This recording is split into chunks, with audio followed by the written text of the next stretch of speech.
The question is, if you have 4 moles of O2, then how many grams of H2 will you need to completely react? Once again, we're going to underline numbers and units. 4 moles of O2, grams of H2. We're going to start off with the number 4 moles of O2, and we're going to end with our units that don't have a number. Grams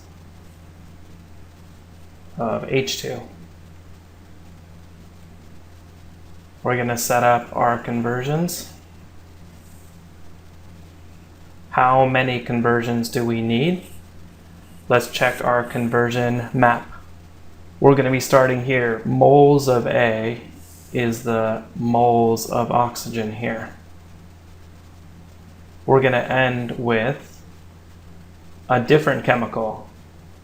Chemical B is going to be our H2 here, and we're going to be in grams. So grams of B. Therefore, we're going to go from here to here to here. Let's draw it out. Our diagram looks like moles of chemical A, that's the O2, goes to moles of chemical B, that's the H2, and then goes to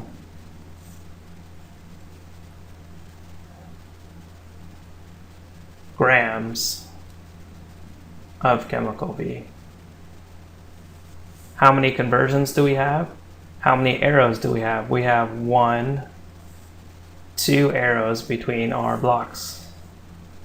So we're going to do 2 conversions. This will be our first one here. This will be our second one here. Which conversion are we going to do first?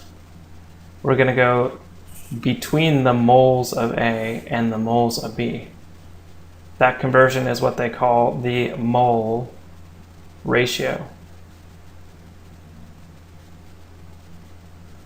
or coefficient of A versus coefficient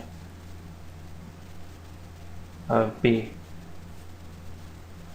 So we're going to take our chemicals A, O2, and B, H2, and set them up. We're going to want to get rid of our O2 because it's not in our answer. So we're going to put O2 on the bottom so we can cross out these guys.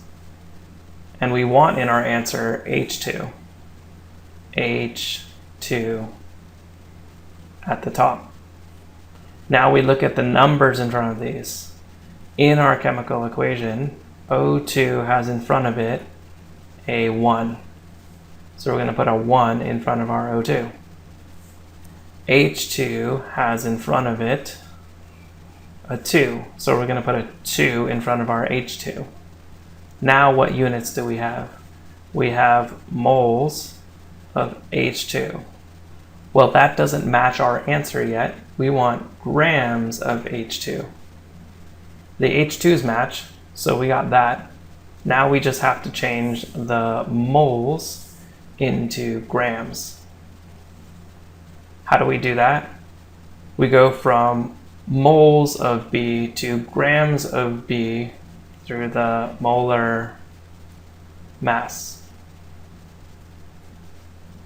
And that's going to be some kind of ratio of grams per mole, or we can flip this over moles per gram. Where do we get the information? First, let's set up our units.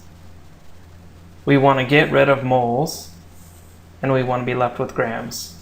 So we're going to put moles on the bottom and grams on the top. That way we can cross out this mole and this mole. Where do we get numbers for grams per mole? Grams per mole is on the periodic table. It's what they call the molar mass. If we look at a periodic table,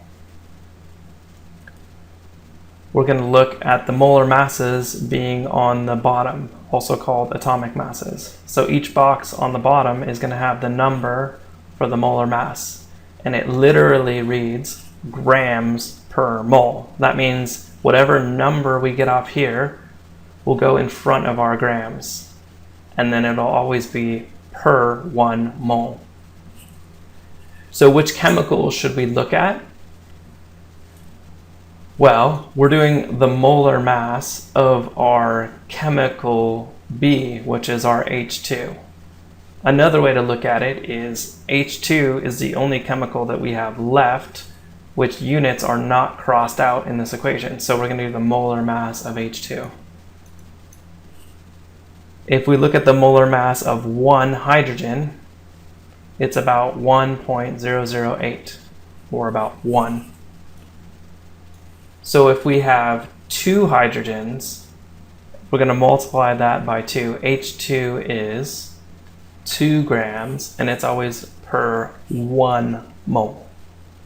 Now in our conversions we have H2 in grams left, and that matches our answer, grams H2.